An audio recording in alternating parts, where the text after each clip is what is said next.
நீண்ட காலங்களுக்கு முன்பு அமிர்தத்தை பெறுவதற்காக தேவர்களும் அசுரர்களும் ஒன்றிணைந்தனர். இங்கு அமிர்தம் இருக்கிறது, நாம் எப்படி அடைவது?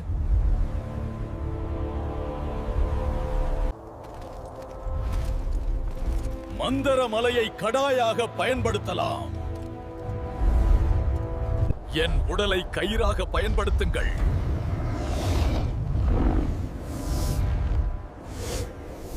அமிர்தம் கிடைக்கும் வரை கடையுங்கள்.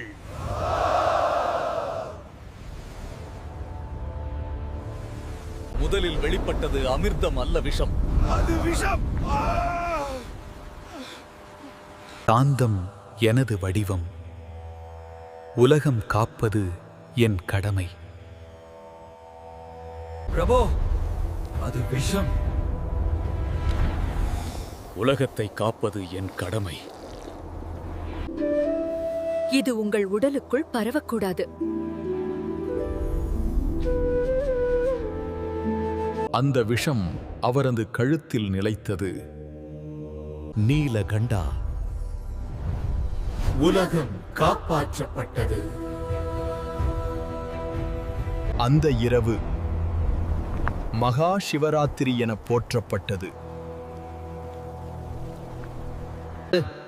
அந்த இரவையே நாம் மகா சிவராத்திரியாக கொண்டாடுகிறோம்.